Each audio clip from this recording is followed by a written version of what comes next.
আবেগঘন দৃশ্য পছন্দ করে না, তাই সে সেখান থেকে সরে গিয়ে একটি সিগারেট ধরালো। পরে ছেলেটি জানতে পারল মেয়েটির করুণ কাহিনী। মেয়েটির মা কিছুদিন আগে এক দুর্ঘটনায় মারা গেছেন। তার বাবা খুব দ্রুত আবার বিয়ে করেছেন।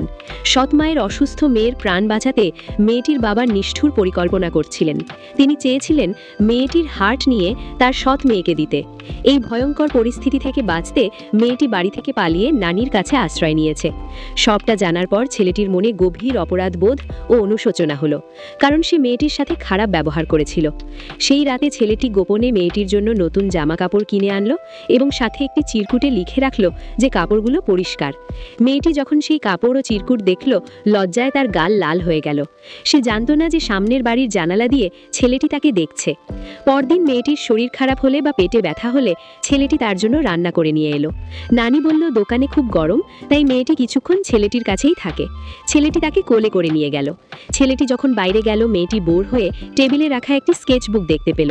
সেখানে একটি প্রজাপতির স্কেচ ছিল। নিজেকে সামলাতে না পেরে মেয়েটি প্রজাপতির নিচে অনেকগুলো ফুল এঁকে দিল।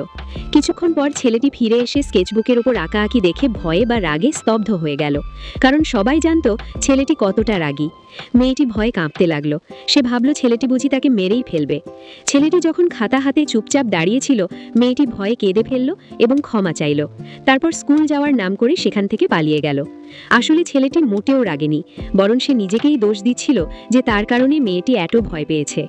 বিকেলে ছেলেটি মেয়েটিকে আনতে তার স্কুলে গেল এবং তার ট্রান্সফারের কাজে সাহায্য করার কথা বলল। মেয়েটি ভয়ে ভয়ে এগোচ্ছিল, কিন্তু ছেলেটি সোজা গিয়ে তাকে আগলে রাখল। এই দৃশ্যটি অন্য একটি মেয়ে দেখল, যে কিনা ছেলেটিকে পছন্দ করত। সে রাগে চিৎকার করে বলল, তুমি ওর হাত কেন ধরেছ? ছেলেটি কঠোরভাবে উত্তর দিল, নেহা, নিজের সীমার মধ্যে থাক। যদি এই মেয়েটির কোনো ক্ষতি হয় তাহলে আমি তোমাকে ছাড়ব না। পরে গাড়িতে বসে ছেলেটি নরম সুরে মেয়েটিকে বোঝালো যে সে সেদিন তার আঁকা দেখে রাগেনি, সে শুধু মেয়েটির মাথায় হাত রাখতে চেয়েছিল। তারপর সে বলল মেয়েটির আঁকা ছবিটা তার খুব পছন্দ হয়েছে। এই কথা শুনে মেয়েটির চোখ খুশিতে বড় বড় হয়ে গেল।